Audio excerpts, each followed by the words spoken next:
अस्सलाम वालेकुम, नमस्कार, सत श्री अकाल, गुड इवनिंग। मैं हूं आरज़ू काज़मी और आप हमेशा की तरह देख रहे हैं पॉइंट ऑफ व्यू। और हमारे साथ हमारे दोस्त रोहित शर्मा जी हैं और आज हम रोहित जी से पूछेंगे। सबसे पहले तो बहुत शुक्रिया सर कि आपने ज्वाइन किया, thank you so much.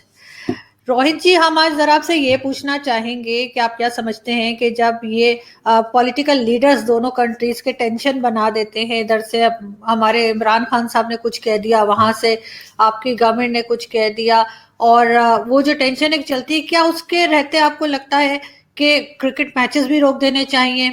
Indian movies यहाँ आया करती थी, वो बैन कर दी। पाकिस्तानी टीवी चैनल इंडिया में जाया करते थे, वो बैन कर दिए। तो न्यूज चैनल्स तो दोनों कंट्रीज के एक दूसरे के पास आने चाहिए, पता लगना चाहिए कहाँ पे क्या बात हो रही है। फिर आर्टिस्ट जो है उन्होंने क्या बिगाड़ा है, तो वो आर्टिस्ट भी बंद हो जाते हैं। ऐसा है कि पाकिस्तानी आर्टिस्ट ज्यादा जाते हैं, इंडियंस कम आते हैं, बहुत कम आते हैं, लेकिन आते हैं। सोनम सॉरी पूनम डलोन एक आपके यहाँ की फिल्म एक्ट्रेस हैं, उनका मुझे याद है कि उन्होंने पाकिस्तानी प्ले में काम किया था। फिर सायरा खान एक वहां पर हैं, टीवी प्ले में आया करती हैं, उन्होंने भी किया था, कुछ और लोग भी आए थे। और इसी तरह यहाँ से तो खैर बेशुमार गए हैं। तो ये सारी चीजें बंद करने से दोनों कंट्रीज में हम टेंशन को और ज्यादा बढ़ावा नहीं दे देते? आपके ख्याल से क्या होना चाहिए? देखिए, ये तो बात सही है कि पीपल टू पीपल कांटेक्ट, ये सारी जो हम्म, पॉलिटिकल गेम्स होती हैं, या ये टेररिज्म खुद ही, या ये हम्म, क्रॉस बॉर्डर फायरिंग, इसका लोगों से कोई लेना देना होता नहीं है बेसिकली। जहां तक बात यह है कि भाई कुछ लोग हैं वहां पर ऐसे, या कुछ लोग ऐसे हैं जिनकी मेरे जो दोस्त हैं यहाँ पे कुछ हैं, उनकी मदर पाकिस्तान से, और कुछ ऐसे वहां पे होंगे जिनकी मदर इंडिया से होंगे। तो ये जो पीपल टू पीपल कांटेक्ट होता है, मैट्रिमोनियल रिलेशंस होते हैं दो कंट्री के बीच में, वो उनका इससे कोई लेना देना कभी होता नहीं है कि क्रॉस बॉर्डर फायरिंग हो रही है कि नहीं। ये गवर्नमेंट्स का गेम होता है। तो ये बात सही है। अब जहां तक आया एंटरटेनमेंट की बात, तो एंटरटेनमेंट भी उसमें से एक और जरिया है। अब क्योंकि इतने सारे तरीके आ गए हैं एंटरटेनमेंट को प्रोपोगेट करने के, खुद ये यूट्यूब ही है, तो अब रोकना बहुत मुश्किल है। इंडिया के जितने भी सीरियल्स हैं सारे के सारे उस पे हैं, और सारे के सारे उस पे हैं, यूट्यूब पे है, तो वो लोग यूट्यूब पे देख लेते हैं। लेकिन जो मूवमेंट ऑफ आर्टिस्ट्स है, उसको भी वीजा की वजह से रोक दिया जाता है। वीजा बंद हो गए तो आर्टिस्ट भी नहीं आ सकते। मेरे को याद हो रहा है, अब आज से 20 साल पहले हर साल इंडो पाक मुशायरा हुआ करता था, वो भी गया। और दूसरे दोनों के बीच में जो गजलों के प्रोग्राम्स होते थे, बहुत सारी चीजें, क्रिकेट हुआ करता था। क्रिकेट बड़ा इंडिया पाकिस्तान से बढ़िया गेम बीसीसीआई के लिए या पाकिस्तान क्रिकेट बोर्ड के लिए कौन सा हो सकता है।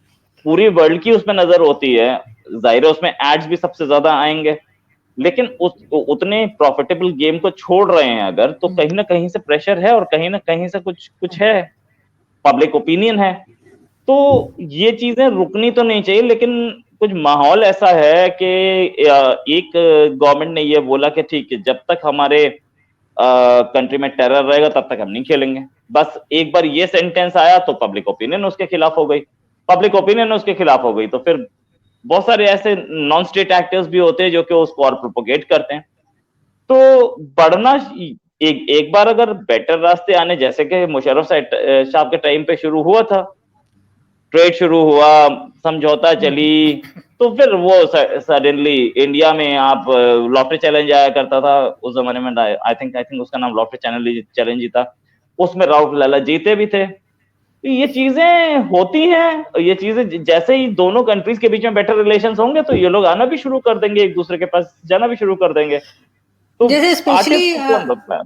लेकिन स्पेशली रोहित जी, अगर हम आर्टिस्ट की बात ना भी करें, अगर हम सिर्फ क्रिकेट के ऊपर भी फोकस करें, तो जब हमने मतलब ये देखा है कि जिस वक्त इंडिया या पाकिस्तान में से कोई एक कंट्री जो है उस मैच से आउट हो जाए इन केस, तो सारी हमदर्दियां दोनों कंट्रीज की दूसरी तरफ चली जाती हैं। जैसे अगर पाकिस्तान आउट हो जाए किसी मैच से या वर्ल्ड कप या कहीं से, और भारत रह जाए, तो ऑटोमेटिकली जो पाकिस्तानी है वो यूरोपियन या ऑस्ट्रेलियन या जो भी कंट्री होती है उसको छोड़ के भारत का साथ देने लगते हैं कि भारत ही जीत जाए, कि चलो हमारी साइड से जो है वो हम फिर इसी यही चीज जो है वो भारत में भी बहुत दफा देखी गई है कि अगर भारत किसी वजह से मैच से आउट है, तो वो बहुत सारे इंडियंस ऐसे हैं जो फिर सोचते हैं कि बजाय कि ये वर्ल्ड कप किसी यूरोपियन कंट्री में चला जाए या कहीं, उससे बेहतर है कि ये वर्ल्ड कप जो है वो पाकिस्तान की तरफ आ जाए, या जो भी मैच हो रहा है। तो वो हमें एक तरह से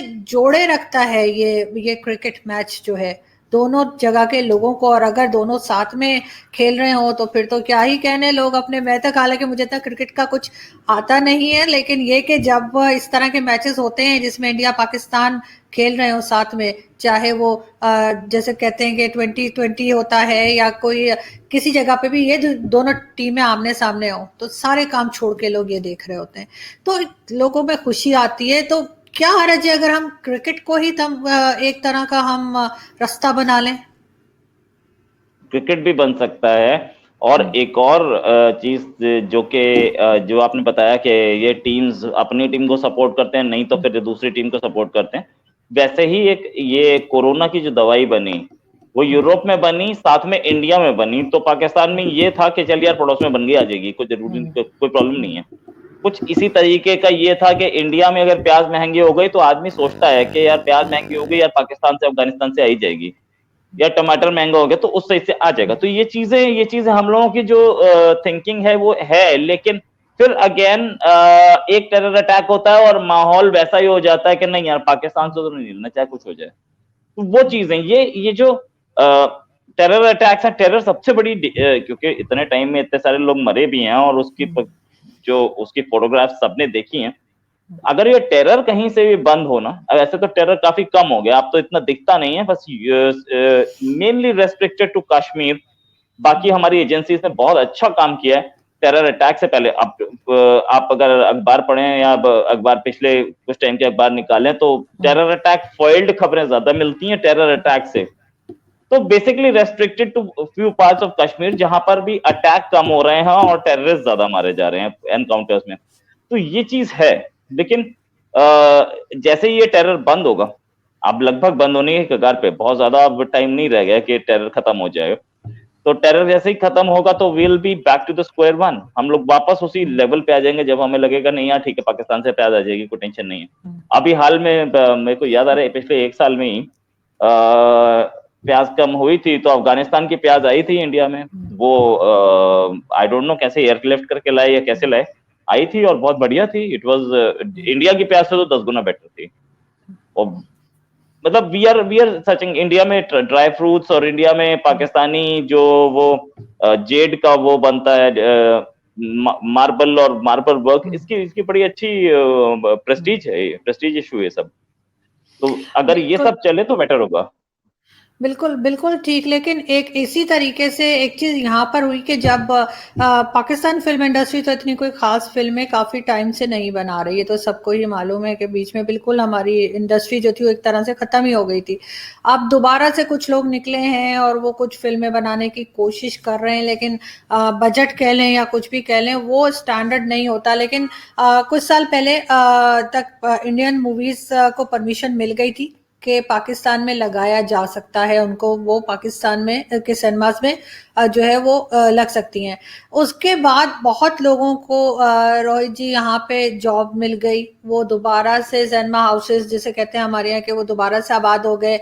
वहाँ पे बहुत लोगों को, चाहे वो टिकट बेचने वाला हो, चाहे वो पॉपकॉर्न बेचने वाला हो, चाहे वो सिनेमा का ओनर हो, चाहे एम्प्लॉय, कुछ भी, उनमें बहुत ज़्यादा जॉब्स क्रिएट हुई थी यहाँ पर।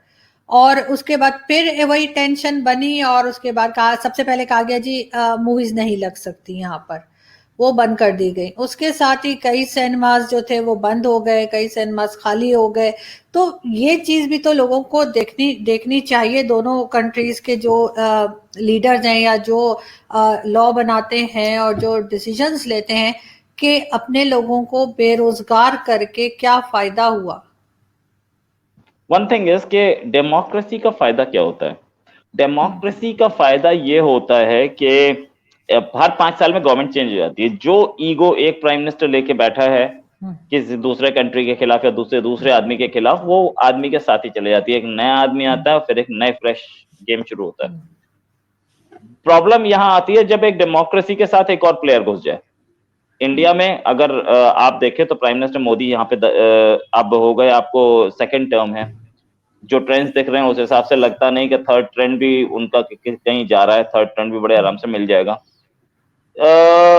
अगर 15 साल तक एक आदमी रहेगा तो वो दूसरे कंट्री से एक एक दिल में कुछ लेके बैठा है तो वो कंटिन्यू करेगा। वैसा ही पाकिस्तान में अगर प्राइम मिनिस्टर चेंज हो रहा है लेकिन पीछे से उसको सपोर्ट करने वाले जो हैं वो चेंज नहीं हो रहे हैं, तो अगर उनकी दखलंदाजी बंद हो तो वो आसानी से हो सकता है, हम लोग आपस में आसानी से, बिकॉज वो पुरानी ईगोज हम लेके हट जाते हैं। जैसे कि मैं बहुत बढ़िया एग्जांपल बताऊंगा। अटल जी के टाइम पे अटल जी की बनती नहीं थी जनरल मुशर्रफ से, बहुत बढ़िया एग्जाम्पल है। और अटल जी ने बहुत क्लियर बोल दिया था, ठीक है अगर आप मुझसे नहीं बनती है आप अपने प्राइम मिनिस्टर को बोलो, वो मुझसे बात कर लेगा क्योंकि मैं प्राइम मिनिस्टर हूं, आप प्रेसिडेंट हो। तो जमाली साहब आते थे बात करने और बढ़िया रिलेशंस रहे, एक्सटर्नल अफेयर्स मिनिस्टर्स दोनों आपस में बात कर रहे थे, ठीक है। तो ये चीज है कि एक्सटर्नल अफेयर्स मिनिस्टर से बात कर ले, जमाली साहब प्राइम मिनिस्टर से बात कर ले, ये बहुत सारे चैनल्स होते हैं टॉक्स के और बेटर होते चले गए रिलेशन, राइट। लेकिन अगर कोई एक ऐसी एजेंसी बैठे जिसका कि हम तो होने ही नहीं देंगे, फिर तो टफ होता है, क्योंकि इंडिया में भी अगर प्राइम मिनिस्टर मोदी गायब होंगे यहां से, इस कुर्सी को छोड़ के जाएंगे और कांग्रेस आएगी तो आरएसएस का इंफ्लुएंस भी खत्म हो जाएगा, सीधी सी बात है। देन आरएसएस को जो प्रॉब्लम्स हैं वो भी क्लियर, कांग्रेस उन प्रॉब्लम्स की परवाह क्यों करेगी।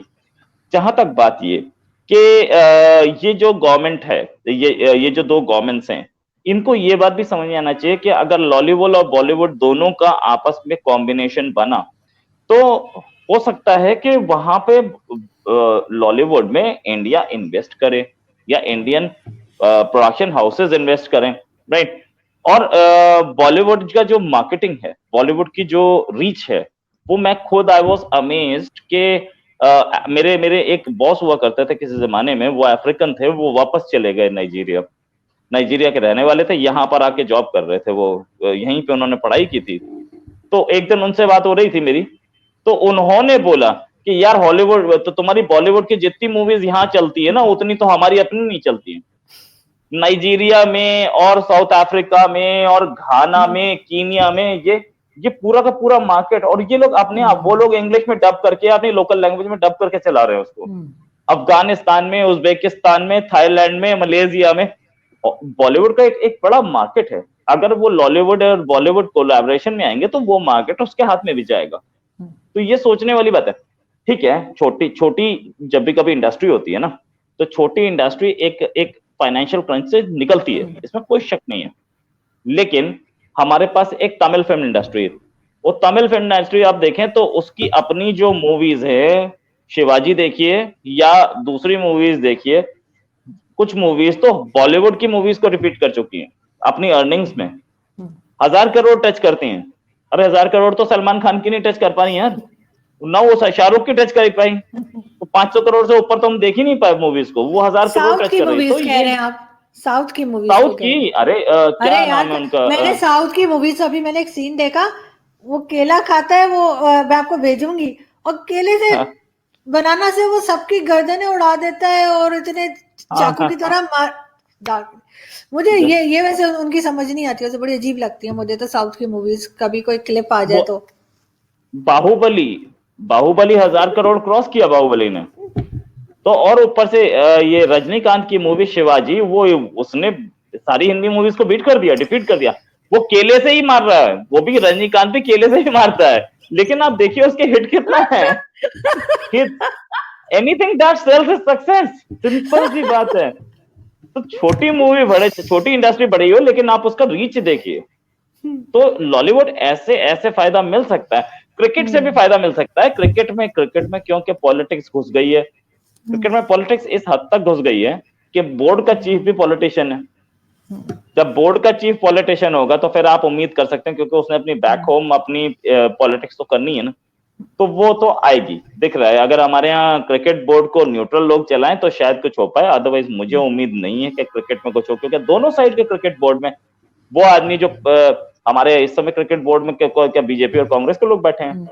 शरद पवार हुआ करते थे, कभी बैट नहीं पकड़ा उन्होंने जिंदगी में हाथ में, वो बीसीसीआई, वो आईसीसी के चीफ भी बने। वाह, तो मतलब ये भी नहीं समझ में आया मुझे क्यों, लेकिन बने। तो ये चीज है, लोग उसका एक्सप्लेनेशन भी दिया जाता है कि एडमिनिस्ट्रेटर चाहिए, तो मुझे लगता है कि आईआईटी और आईआईएम तो बेकार हैं, यही एडमिनिस्ट्रेटर है तो। नहीं, हमारे यहाँ भी इसी तरह का चक्कर रहता है। हमारे यहाँ भी वो पर्ची सिस्टम और जो होता है ना, पीआर चल रही होती है किसी भी पोजीशन पे किसी को सीट देने के लिए।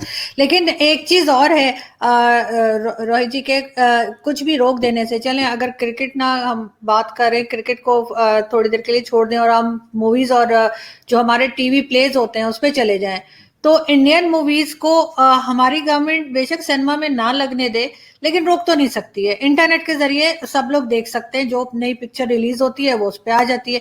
सेम यही चीज पाकिस्तानी ड्रामास, पाकिस्तानी जो प्लेज होते हैं, टीवी प्लेज, वो हिंदुस्तान में बहुत फेमस है, वहां बहुत देखे जाते हैं। और उसमें भी ये है कि क्योंकि टीवी चैनल्स वहां पे बैन है तो तब भी लोग देख लेते हैं। बहुत से मेरे पास तो पैनलिस्ट भी ऐसे आते हैं जो मुझे बता रहे होते हैं कि उन्होंने ये ड्रामा देखा, वो देखा। स्पेशली सोनम महाजन आई थी, तो वो भी किसी ड्रामे का बता रही थी कि उसमें ये दिखा है, वो दिखा। तो वो रोक नहीं पा रहे, तो फिर क्यों ना उसको मतलब चलने दिया जाए। कोई टाइप का आप कह सकते हैं, आप टैक्स लगा सकते हैं, कुछ कर सकते हैं, वो तो जो लोग उसमें एक्सपर्ट हैं वही बता सकते हैं। लेकिन ये कि आप दोनों जगह के मीडिया को रोक नहीं सकते।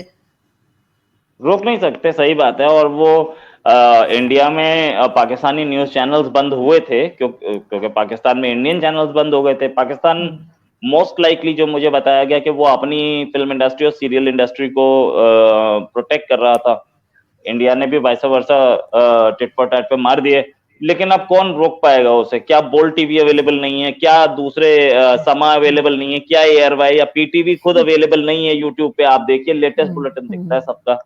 तो सारे अवेलेबल हैं, तो कौन रोक पाएगा? यूट्यूब आज की डेट में टीवी से ज्यादा एक्सेस, टीवी से ज्यादा रीच इस यूट्यूब की है। तो कोई नहीं रोक सकता उसको, पॉसिबल ही नहीं है। ये चलता रहेगा। और अब हम लोगों का एक नया, कोरोना ने एक नया ट्रेंड शुरू कर दिया है कि आप अपने घर पे बैठ करके ऑनलाइन देखिए। तभी वो जैसे बोलते हैं ना, ओटीटी प्लेटफॉर्म्स वो आ गए हैं। और ओटीटी प्लेटफॉर्म्स के लिए स्पेशली सीरियल्स बनने शुरू हो गए, मूवीज बननी शुरू हो गई। तो वो फिर, और ओटीटी ज्यादा कमाई भी दे रहा है सबको। हाँ, ऑब्वियसली। और दूसरा रोहित जी, एक चीज देखी गई, जब भी टेंशन बढ़ती है दोनों देशों में, तो अगर कोई पाकिस्तानी आर्टिस्ट बेचारे वहां जाते हैं इंडिया में, उनको इंडिया वाले भी बुरा भला कहते हैं कि जी यहाँ पर आ जाते हैं और ये है वो है। सोनू निगम और कई लोगों ने कहा, और वो बेचारे यहाँ से भी बातें सुनते हैं जो वहां गए होते हैं। सही उनको बात कहते है। हैं क्या जरूरत है जाने की, और पहुंच जाते हैं और ये वो। तो ये पॉलिटिक्स में, और ये जो एक जैसे कहते हैं ना डर्टी पॉलिटिक्स के अंदर, क्या आर्टिस्टों को बीच में लाना जरूरी है, या इसके बगैर भी काम चल सकता है? या आप समझते हैं कि ये तो होगा, क्योंकि वो अगर पाकिस्तान का हिस्सा है या भारत का हिस्सा है, तो जिधर कुछ होगा तो फिर उनको भी बातें सुननी होंगी। रिलेशंस खराब होते हैं तो यही हाल होता है। ये आर्टिस्ट के साथ ही नहीं है, ये क्रिकेट टीम के साथ भी है, दूसरी टीम्स के साथ भी है। क्रिकेट टीम भी जब आती है तो मतलब माहौल ऐसा होता है कि कोई कुछ बोल रहा है, कोई कुछ बोल रहा है, वो लोग अपना खेलते रहते हैं चुपचाप। लेकिन हमारी पुलिस डबल डिप्लॉयमेंट होती है वहां पे, या कोई कुछ बोले ना, और पुलिस वाला वो क्रिकेट मैच की ओर नहीं, और डंडा लेकर के सबको डरा ही रहा होता है बेसिकली, कि भैया तू कुछ बोल मत दियो, मैच होने दे चुपचाप। तो ये चीजें होती हैं। पब्लिक का वो है भाई। अब हम लोग पीस टाइम में भी जब होते हैं तो पब्लिक तो कहीं ना कुछ बोल ही जाती है, इसमें कोई शक नहीं। लेकिन अगर पीपल टू पीपल कांटेक्ट बना, और हमारी गवर्नमेंट्स को यह बात पता होनी चाहिए कि हम लोगों को आपस में ट्रेड करने से कितना फायदा होगा। पता भी है, इनफैक्ट अगर मुझे पता है तो हमारी गवर्नमेंट बेवकूफ तो है नहीं जो हमें नहीं पता।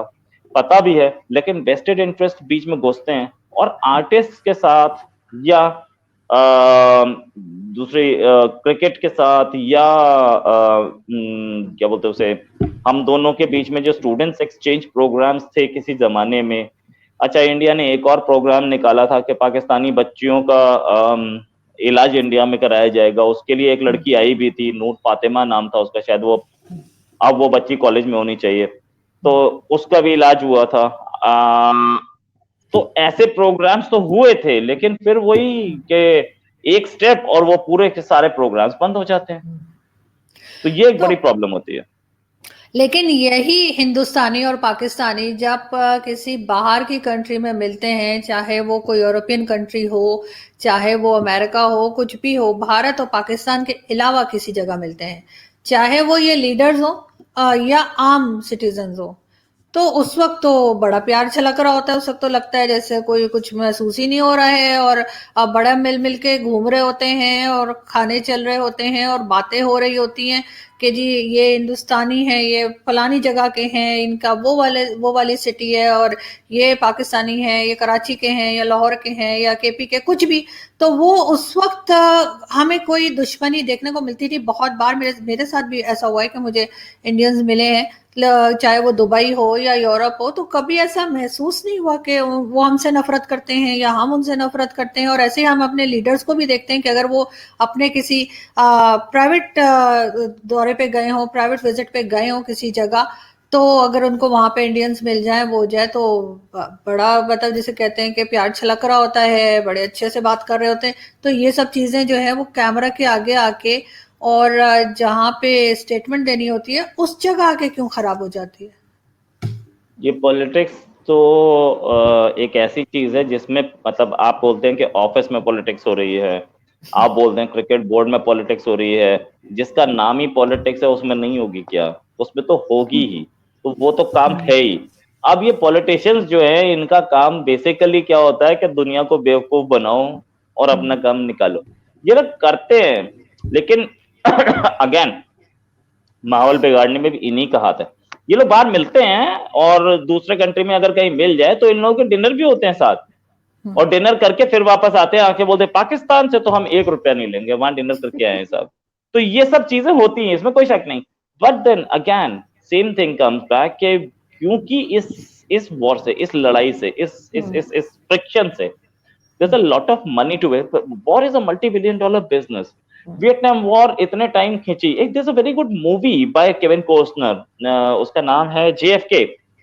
JFK जो मूवी है उसमें जॉन फिट्जजेरल्ड कैनेडी का मर्डर है, वो केविन कॉस्टनर उसको पूरा वो करता है। इस मूवी को देख करके CIA ने वो मर्डर केस की फाइल दोबारा खोल दी थी।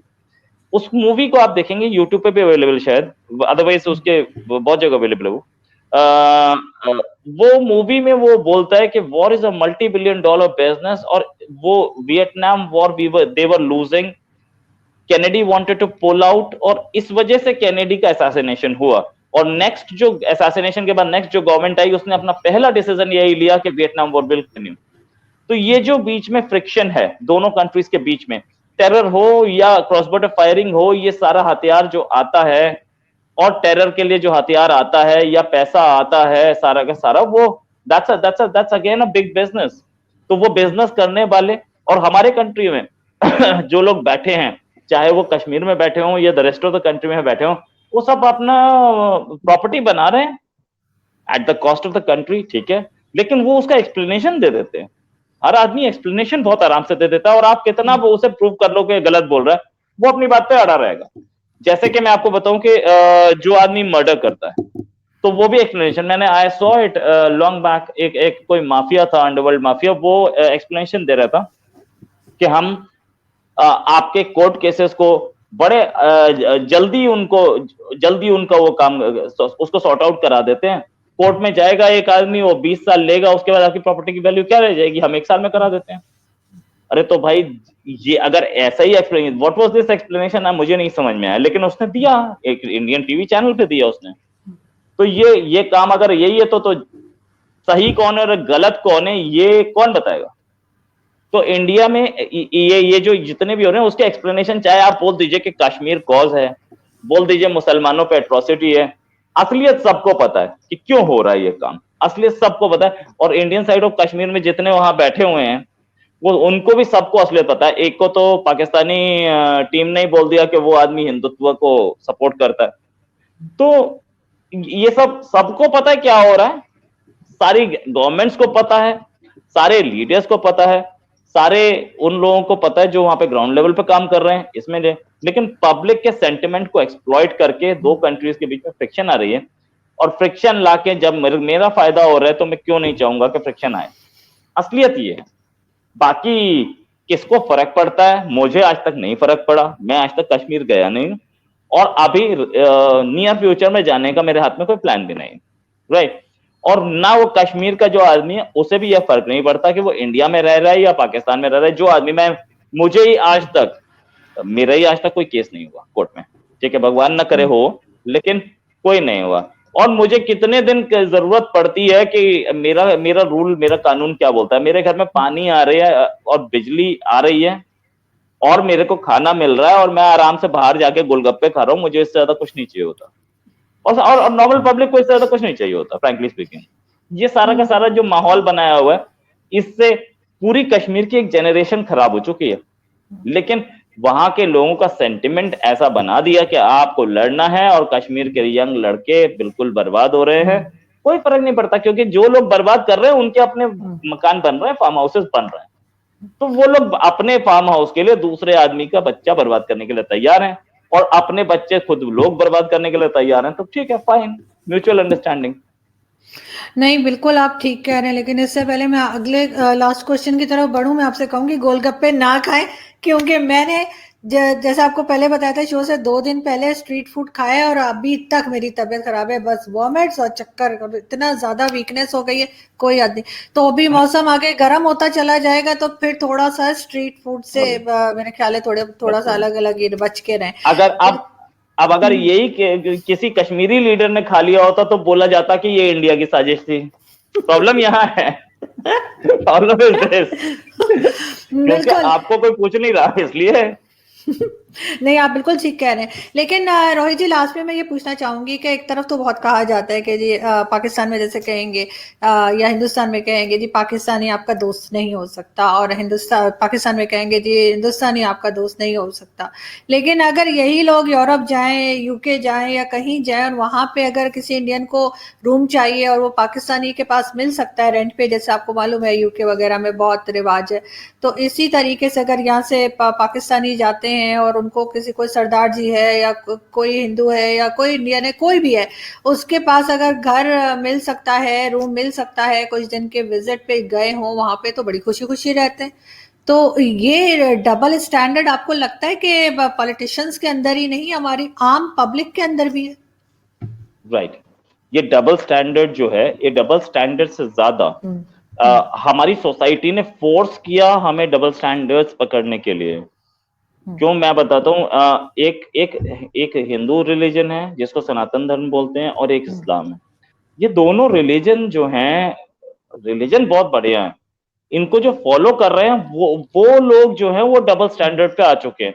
मैं आपको एक एग्जांपल बताऊंगा कि मेरे जो दोस्त हैं जो कि अपने नाम के आगे पांडे लगा के घूमते हैं, ये शर्मा लगा के घूमते हैं, ब्राह्मण बताते हैं अपने आप को, भाई वो बोलते हैं अरे यार हमारे खानदान में तो कोई आदमी मीट ही नहीं खाता है, हम किसी जीव की किसी की हत्या करके नहीं खाते, किसी का मर्डर करके, हम तो यार वेजिटेबल खाते हैं, वही साला अंडा खाते हुए और वो टिक्के खाते हुए मिलते हैं शाम को। और वो मुस्लिम दोस्त जो बोलते हैं अरे यार दारू तो हम पीते ही नहीं, मैं एक दिन पब में गया तो सारा सबसे कोने वाली कुर्सी पे बैठ के पी रहा था, तो मैं वहां जाके क्या बोलता गया, तो बोल रहा था कि यार पीता नहीं हूं।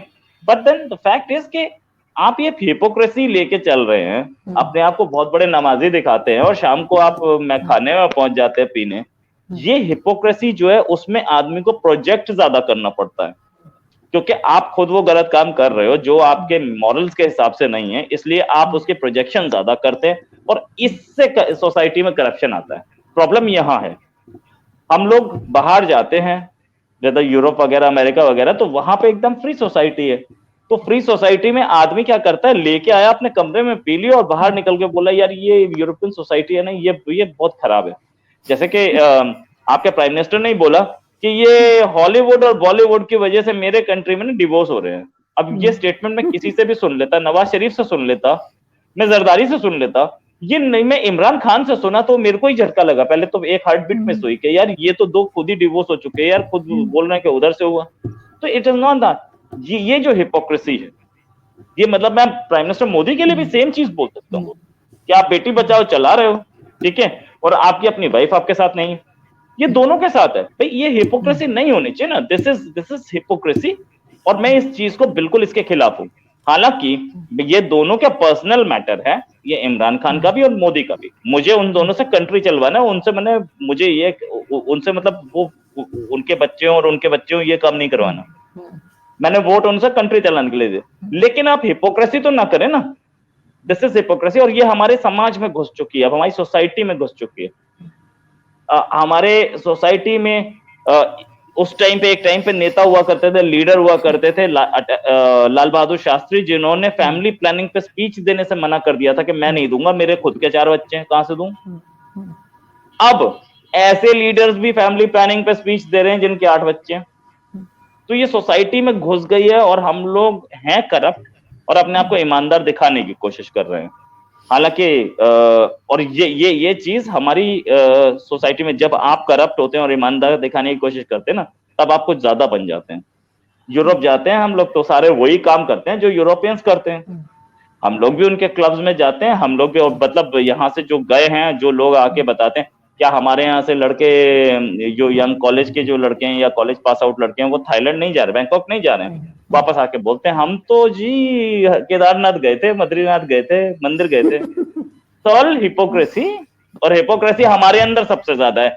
कम से कम at least Europeans are very clear कि हाँ मैं गया था, मैंने ये काम किया। हम तो बोलने के लिए तैयार नहीं है ना। तो दिस इज द थिंग, और इस हिपोक्रेसी से अगर हम बच पाए, अभी तो नहीं दिखता क्योंकि हमारी अंदर घुस चुकी है, और हमारे रिलीजियस लीडर्स इसको और इनकलकेट कर रहे हैं हमारे यूथ में। That's the problem. हम लोग ओपन सोसाइटी हो जाएं तो बेटर है। आप देख लीजिए, अगर हम इतने ही धार्मिक हैं, इतने ही मजहबी हैं, तो हमारे यहाँ लड़की, मेरी एक फ्रेंड कल ही बोल रही थी, वो स्कॉटलैंड में बैठी है, वो बोल रही थी कि मेरे को 20 साल में किसी ने आज तक, nobody has groped me, nobody has teased me, nobody has even stared at me। तो और आप देख लीजिए, आपके लाहौर में कितना हो रहा है, और दिल्ली में कितना हो रहा है, और अहमदाबाद में कितना हो रहा है, बिल्कुल बॉम्बे में कितना हो रहा है। नहीं, जहाँ की भी सोसाइटी को आप प्रेस करते हैं और उनको आगे नहीं बढ़ने देते, वहां ये होता है। अगर आप कभी नोटिस करें तो सबसे ज्यादा वो जो लड़कियों के चले जाने की या भाग जाने की या व्हाटएवर इस तरह की न्यूज आती है, वो छोटे शहरों और गांव की होती है। क्योंकि जो बड़ी सिटीज की लड़कियां होती हैं, वो इतनी ज्यादा, उनको रोका नहीं गया होता कि किसी से बात नहीं करनी, किसी से मिलना नहीं है, किसी को फोन नहीं कर सकते, मतलब एज अ फ्रेंड भी नहीं बात कर सकते। तो वो फ्रस्ट्रेशन ज्यादा छोटी सिटीज और गांव के माहौल में होती है कि लड़की को कहते हैं बस अंदर रहो, अंदर रहो, अंदर रहो। हमारे यहाँ तो बहुत मेजोरिटी केसेस जो ऐसे निकलते हैं जिसमें लड़की जो है वो घर छोड़ के चली गई है या भाग गई है, वो ज्यादातर छोटी सिटीज और गांव के होते हैं। बड़े शहरों की लड़कियों के साथ ऐसा कम होता है।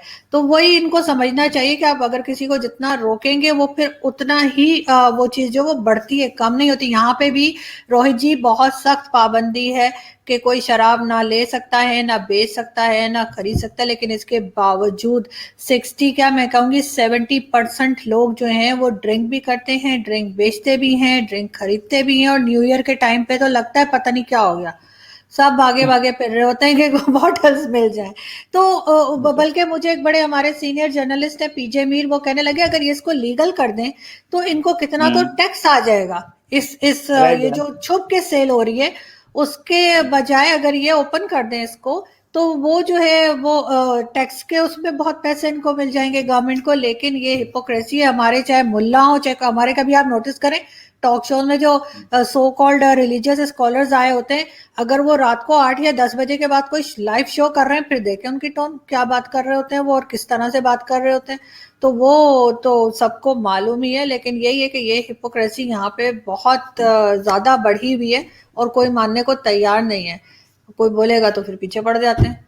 तो यहाँ पे वही वही वही मौलाना सबसे पहले आएगा कि ये देखो क्या काफिर बात कर रहे हैं, तो मारो पकड़ के। तो वही प्रॉब्लम है जो रात में हमारे यहाँ एक और हैश के लिए भी एक कैंपेन चल रहा है इस समय कि चरस को वो किया जाए, क्योंकि वो marijuana को क्योंकि वो कंस्ट्रक्टिव काम आती है उसमें, ड्रग थेरेपी में। तो उसके लिए भी इतने मॉरल सामने आ रहे हैं। अरे यार, यूरोप में, अमेरिका में लीगल है, आप डॉक्टर के प्रेस्क्रिप्शन पे दे दीजिए। जे आज नहीं पी रहे क्या लोग? अगर आज नहीं पी रहे हो तो बताइए। ड्रग सबसे ज्यादा तो इंडिया में मिल रही हैं, कितनी मिल रही हैं? तो अगर लीगल आप कर ये देंगे तो देखिए टैक्स ना, भी आएगा। बिल्कुल आप ये देखिए ना, दोनों देशों में बहुत दफा इस तरह की न्यूज आती है, कच्ची शराब पीने से लोग मर गए गांव क्या, वगैरह हाँ। साइड पे। वो क्या होता है, वो मैंने किसी से पूछा, उन्होंने कहा ये असल में छुप के बना रहे होते हैं, और वो ठीक से उनसे बनती नहीं है, वो पीते हैं और मर जाते हैं। तो आप अगर उनको इतना डराएंगे नहीं, और उनको किसी तरीके से कोई लॉ ऐसा बनाएंगे कि जो लोग को चाहिए वो ले सकें, तो उसके ऊपर इस तरह से लोगों की जाने तो नहीं जाएंगी कि वो पी तो फिर भी रहे, वो रुक तो उसमें नहीं रहे। ना उनको मजहब रोक पा उसमें रहा है, ना उनको इनकी धमकी रोक, अच्छा, और खुद पीते हैं, जिन्होंने रोक लगाई है, जिन्होंने लॉ वो खुद बनाया है पीते मजे की बात, वो खुद पीते हैं, लेकिन वो वो इम्पोर्टेड खुद पीते पीते हैं। हैं, हाँ। इम्पोर्टेड पीते हैं। कच्ची जो होती है ना, वो तो बनती ही ऐसे ही है, वो तो हम्म, उसमें लोकल में ही बनती है। इंडिया में लीगल है, इंडिया में उस पर टैक्स है, ठीक है। होता क्या है कि उसको वो टेस्ट देने के लिए उसमें इथाइल अल्कोहल के साथ वो मिथाइल अल्कोहल मिला देते हैं। तो वो क्वांटिटी ज्यादा हो गई तो आदमी मर गया, वो कम रह गई तो फाइन। तो हम्म, उससे वो टेस्ट बेटर करती है। अब वो ये बताइए कि इस लेवल पे बन रही है, जहां पे आप बेच रहे हैं, अरे कम से कम 1000 लोग को तो बेच रहे होंगे ना, तभी तो आपका हम्म, अपना खाता निकल रहा होगा, वरना 10 आदमियों को बेचने से तो आपके घर का भी खाना हम्म, नहीं चलेगा। हम्म, अगर इतने लोग बेच रहे हैं, क्या लोकल पुलिस स्टेशन को नहीं पता है? सबको पता है। ठीक, तो कहाँ कच्ची बन रही है और कहाँ क्या बन रहा है सबको पता है, और कौन ये हेरा फेरी कर रहा है वो भी सबको पता है। द रीजन बीइंग के क्योंकि हम डेमोक्रेसी हैं, और डेमोक्रेसी में इलेक्शन लड़ा जाता है और उसके लिए पैसा चाहिए होता है, तो यही लोग पैसे भी देते हैं, हम्म, फंडिंग करते हैं हमारे पॉलिटिशियंस की। तो ये लोग आराम से काम करते हैं, पुलिस इनका कुछ कर नहीं सकती, तो पुलिस कहती है यार इलीगल काम मेरे एरिया में हो रहा है तो तू मुझे भी दे दे। हम्म, दोनों खाते हैं अपना पैसा, और उसका काम धड़ल्ले से चलता है। हम्म, सब पता होता है, पुलिस को नहीं पता होता। पुलिस चाहे सब कुछ कर सकती है, बड़े बड़े काम करती है पुलिस। यार पुलिस के साथ भी प्रॉब्लम वही, हम्म। कहाँ से करें? तो सेम यहाँ पर वही प्रॉब्लम है कि जी वो इस्लामिक कंट्री है, ये नहीं हो सकता, वो नहीं हो सकता। यही इस्लामिक कंट्री, आप अगर यूएई में चले जाएं, आपको एयरपोर्ट से सब कुछ अवेलेबल है, वहां पे ड्यूटी फ्री हम्म। में जाएं आपको, और हर चीज मिल जाएगी। क्या वो इस्लामिक कंट्री नहीं है? लेकिन यहाँ पर टर्की। लोगों को, जी, टर्की। टर्की है, यूएई है, हर जगह पे अवेलेबल है, बल्कि बॉटल्स बड़ी अरे, हसीन, वो क्रिस्टल बॉटल्स जो रखी होती है, हम्म। मुझे तो बॉटल्स बड़ी अच्छी लगती है। तो वो वो अवेलेबल है, वो भी तो इस्लामिक कंट्री है, लेकिन यहाँ पर क्या करेंगे कि नहीं। और उसके बाद उसको नॉन मुस्लिम्स के नाम पे बेचेंगे। नॉन मुस्लिम्स कहते हैं यार हमारे नाम पे क्यों बेच रहे हो, हमारे रिलीजन में भी मना है, हमारा नाम क्यों लगा देते हो। तो वो एक नई कहानी शुरू हो जाती है, लेकिन इनमें से किसी को कुछ मतलब समझ में नहीं आता। और अजीब किस्म का इन्होंने उजाला के जमाने से ना, इन्होंने कुछ का कुछ, जैसे कहते हैं ना, मजहब लेकर आए हैं, और उसके साथ ही कंट्री का भी इन्होंने बेड़ा गर्क करके रख दिया है। और इंडिया में directive principles of state policy एक चीज है, जो कि हमारे कॉन्स्टिट्यूशन में लिखा है। मींस स्टेट पॉलिसी के लिए डायरेक्टिव प्रिंसिपल्स हैं कि स्टेट ऐसे चल सकती है, ऐसे चलाई जा सकती है। उसी में हमारे यहाँ ये प्रोहिबिशन है। उसी में हमारे यहाँ यूनिफॉर्म सिविल कोड भी, article 44 of the constitution of India says uniform civil code, there should be a uniform civil code. ऐसे ही ये जो प्रोहिबिशन है वो भी उसमें मेंशन्ड है। लेकिन उसको डायरेक्टिव प्रिंसिपल्स को जिसने भी उसको इंप्लीमेंट किया, हरियाणा ने इंप्लीमेंट किया तो वो कंगाल हो गया। गुजरात तो वैसे ही पैदाइश से गांधी जी, जब गांधी जी उस स्टेट के थे तो वो स्टेट ही ड्राई है। अभी बिहार ने कर रखा है, बिहार भी कितने दिन चला पाएगा? बिहार के पास भी फाइनेंसेस नहीं है अपने स्टेट चलाने के लिए। उससे पहले हमने देखा है दूसरी स्टेट्स में जहां जहां लगा, वहां वहां वो स्टेट बैंकरप्ट हो गई, और कोई कोई सस्टेन नहीं कर पाया इसको। फिर वापस आंध्र प्रदेश में हुआ, आंध्र प्रदेश भी वापस उसको स्टार्ट करना पड़ा, क्योंकि इतना रेवेन्यू आता है उससे। एक एक एक बॉटल जो इंडिया में 100 रुपए की मिल रही होगी, उसमें 80 रुपीज तो टैक्स है। वो 20 रुपए ही तो उसको मैन्युफैक्चरर को जा रहे हैं, आप बदनाम मैन्युफैक्चरर को कर रहे हो। 80 रुपीज टैक्स है उस पर। तो इतना इतना और स्टेडी डिमांड है। हमारे तो वही, मुझे लास्ट में याद आ रहा है कि वो हमारे मिनिस्टर हैं, मिनिस्टर थे अली अमीन गंदासपुर, वो जो कश्मीर कमेटी के बल्कि थे, तो उनकी गाड़ी में से ब्लैक लेबल निकल आई थी, तो वो कहने लगे मैं शहद लेके जा रहा हूँ, और तब से उनका नाम वो शहद वाले मिनिस्टर पड़ा हुआ है। वो बेचारे अच्छा। मीडिया ने पिक्चर्स बना दी वहां पे बेचारे की गाड़ी के। तो वो हमारे तो ये भी होता है यहाँ पे। मैं बहुत शुक्रिया अदा करना चाहूंगी कि रोहित आपने ज्वाइन किया, आपके साथ इतना मजा आता है, पता ही नहीं लगता टाइम का कि कैसे गुजर गया, और हम बस लगता बातें कर रहे हैं और लगता नहीं कि कोई डिबेट हो रही है या कोई शो बना रहे हैं। बहुत अच्छा लगता है। अपना बहुत ख्याल रखिएगा and I hope to see you again next week. Thank you so much. Okay, thank you. Thanks a lot. नमस्कार। Thank you. Thank you.